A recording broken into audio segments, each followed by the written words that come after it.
Live TV, सच सबसे आगे।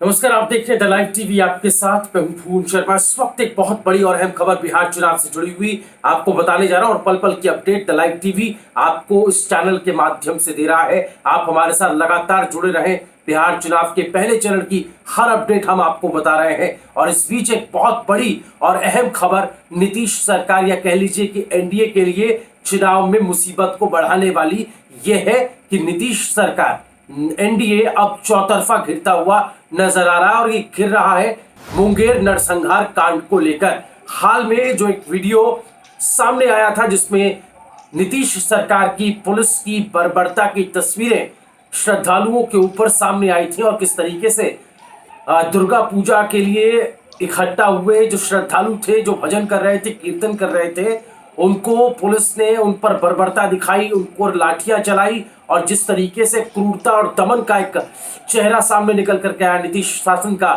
वो अब मुसीबत खड़ी कर रहा है। पहला चरण आज जो है 71 सीटों पर, 16 जिलों की 71 सीटों पर आज वोटिंग का दिन है, लेकिन आज चौतरफा घिर गई है नीतीश सरकार मुंगेर नरसंहार कांड पर। और आपको बता दें कि महागठबंधन ने बाकायदा एक प्रेस कॉन्फ्रेंस कर जिसमें तेजस्वी यादव जो कि चेहरा है महागठबंधन का, वो सामने आते हैं और इस मुद्दे को लेकर ये कह देते हैं और इस तरह से आक्षेप लगाते हैं, आरोप लगाते हैं, कटघरे में नीतीश सरकार को खड़ा करते हैं और याद दिलाते हैं जलियांवाला बाग नरसंहार और कहते हैं कि पुलिस को जनरल डायर किसने बनने दिया। ये सीधा सवाल नीतीश कुमार से पूछ रहे हैं तेजस्वी यादव। फंस गए नीतीश कुमार, उनका चेहरा हम कहें एक तरीके से बेनकाब हो चुका है।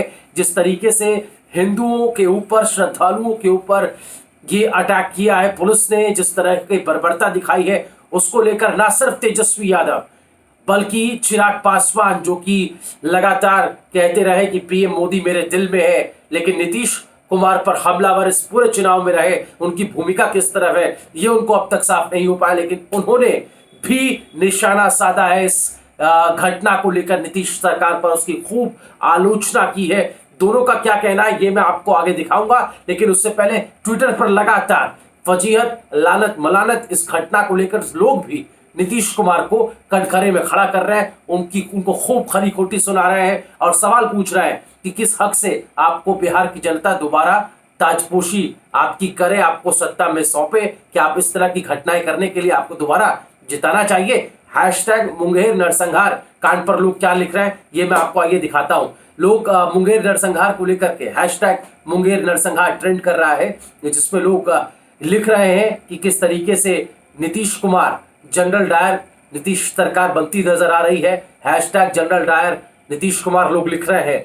इसके अलावा बता रहे हैं लोग कि तस्वीरें लोग शेयर कर रहे हैं कि जो श्रद्धालु थे वो कितने हर्षोल्लास के साथ ये पर्व मना रहे थे और अपनी भक्ति कर रहे थे। तो पहले की तस्वीरें और बाद में जब नरसंहार हुआ उसके बाद किस तरीके की तस्वीर बन गई और लोग किस तरीके से विलाप करते नजर आए, चिल्लाते नजर आए, लेकिन उनकी सुनने वाला नहीं था क्योंकि दमन करने वाली सरकार ही थी, वो पुलिस थी जिसकी जिम्मेदारी इन लोगों को महफूज रखने की थी। लेकिन देखिए ये तस्वीरें किस तरीके से लोग जो है ट्विटर पर तमाम तरह की चीजें शेयर कर रहे हैं। मुंगेर नरसंहार हैशटैग लिख करके लगातार जो बिहार पुलिस है और नीतीश सरकार की जो पुलिस है, उसकी जो सरकार है, उसकी खूब आलोचना कर रहा है। आज पहला चरण है मतदान का और ये सूरत हाल बनता दिख रहा है।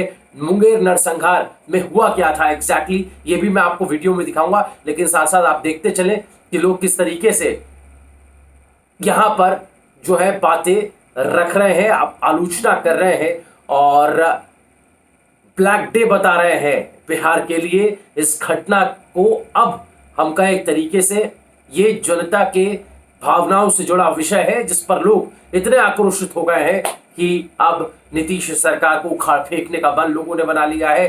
हुआ क्या था एग्जैक्टली मुंगेर नरसंहार पे जो वीडियो वायरल हो रहा है, आइए वीडियो में आपको दिखाता चलता हूं। उस वीडियो में आप देख रहे हैं बड़ी संख्या में लोगों की मौजूदगी है। लोग वहां पर दुर्गा माता की जो मूर्ति है उसकी पूजा अर्चना कर रहे हैं।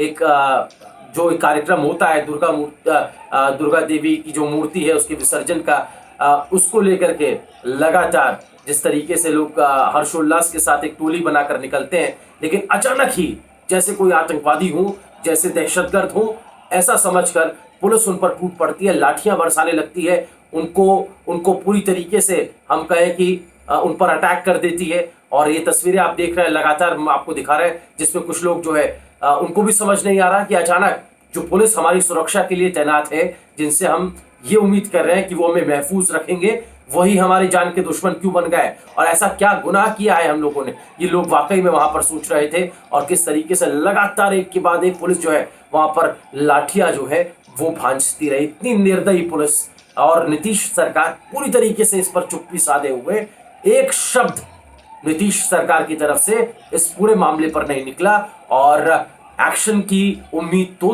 दूर की बात है।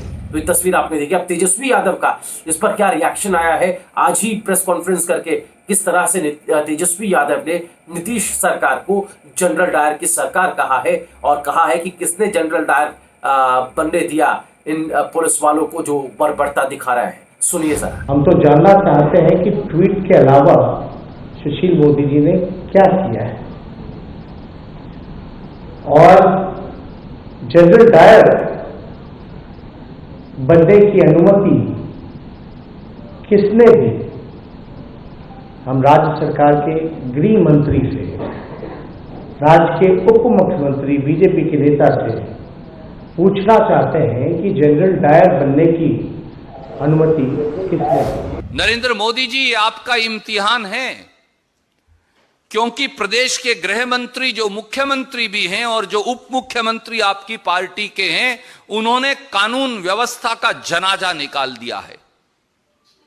जैसा आपने कहा, इसकी जांच तो हो ही।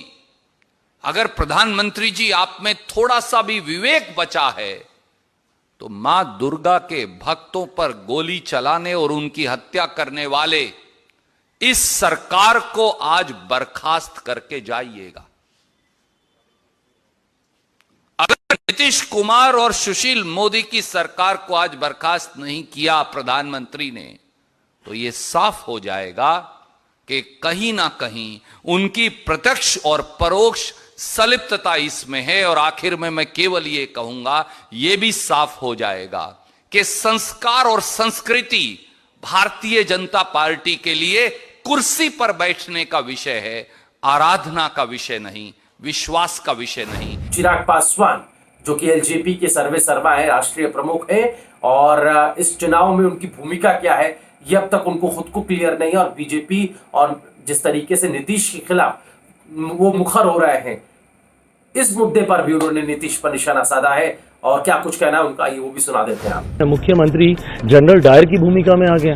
जिस तरीके से जनरल डायर ने जलियांवाला बाग में गोलियां चलाई थी, बेकसूरों को मौत के घाट उतारा था, एग्जैक्टली उसी तरीके से जिस तरीके से मुख्यमंत्री के निर्देश पर, नीतीश कुमार जी के आदेश पर वहां के स्थानीय प्रशासन ने निर्देशों के ऊपर, निर्दोषों के ऊपर गोलियां चलाई, उनको मारा। तो जाहिर है 16 जिलों की 71 सीटों पर बिहार चुनाव का पहले चरण का आज मतदान का दिन है। लोग ये तय करेंगे कि बिहार की कुर्सी में किसे सौंपनी है। एक बड़ा क्षेत्र है जहां पर ये चुनाव हो रहा है। ऐसे में मुंगेर की घटना को भी आप अपने दिलो दिमाग में रखें। हिंदुओं की वकालत करने वाली, हिंदुओं की बात करने वाली, हिंदुत्व का ठेका लेने वाली ये सरकार आखिर हिंदुओं के साथ बर्बरता पर चुप क्यों है? आज चुनाव के दिन ये सवाल तो पूछा ही जाना चाहिए। अपनी कमेंट में हमें अपनी प्रतिक्रिया जरूर बताएं और द लाइव टीवी को सब्सक्राइब करना ना भूलें। द लाइव टीवी, सच सबसे आगे।